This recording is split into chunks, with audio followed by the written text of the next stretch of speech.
Yeah, Derek, back in East Tennessee, what's that been like for you? How's that going? It's been a fun, crazy transition. Obviously, anytime that you move schools during a school year, it's going to be a little chaotic. But the kids have responded well. Just excited to be at Oak Ridge.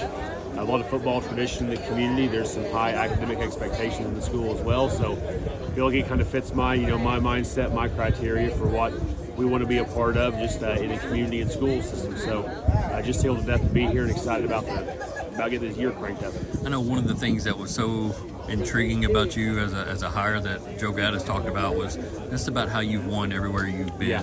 Do you feel like as a coach you've developed a blueprint that travels, or is it case by case basis? Well, I mean, I think the blueprint is, if you're organized, if you work hard and push the kids to be the best they can be, I think you're going to be successful. Obviously, you have to coach really good players, and fortunately, the schools I've been at, we've had some really good players. I've been able to develop players, and I think it's just one of those things that if you demand excellence and you get after them at practice, and then you can also develop them in the offseason in the weight room, then you're going to have a chance to develop some talented players. So I think the blueprint, I mean, I don't know if there's like a specific blueprint, but I think it just kind of goes back to kind of a lot of common sense stuff, being organized and putting a lot of time in and just kind of being efficient with everything. And I think if you do that, you can be successful anywhere.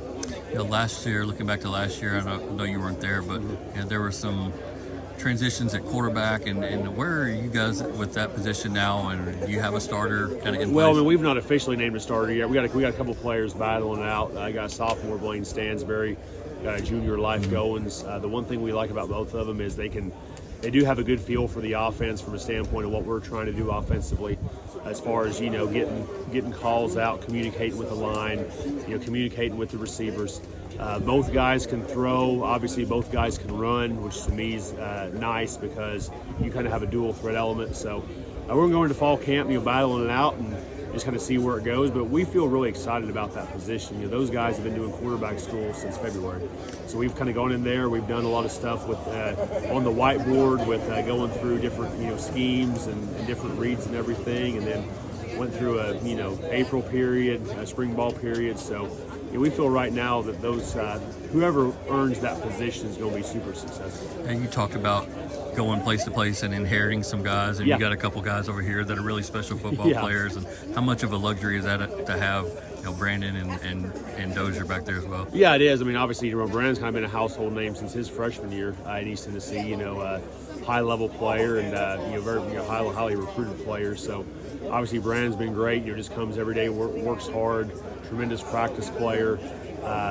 Just a big-time playmaker that we're going to use in different areas on offense to get him the ball, and then defensively we expect him to take a side, take half the field and shut it down. And then Jarvis Dozier coming back as a running back, same deal. Played a lot of football his sophomore and junior year, and this year we expect him to kind of be the feature back. I know in the past he's kind of split some carries with some kids, but this year we kind of expect him to be the feature guy. And same deal, had a great spring practice, really ran hard, good balance. I think his vision is one of the most things that people don't realize is he has a great job of knowing when to cut back, seeing the hole, being patient through the hole, and he's hard to tackle. So I think you'll see a lot of 13 and 22 out there for Oak Ridge this year.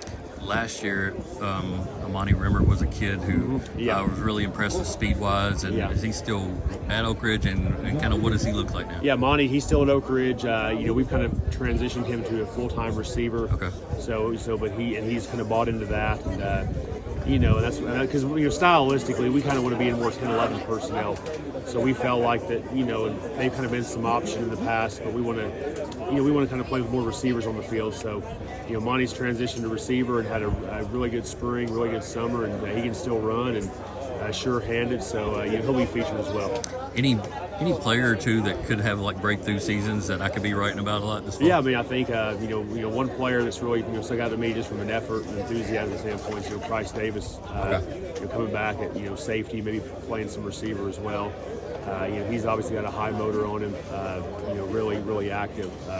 You got Bashan Knowles, another linebacker, tight end player that has played a lot in the past and coming back as well. And then I think up front on the line, Elijah Bradley is back at defensive line, who was really disruptive. Picked up some offers this summer from a couple of Division II schools, but he's super athletic and should have a big year on the defensive line.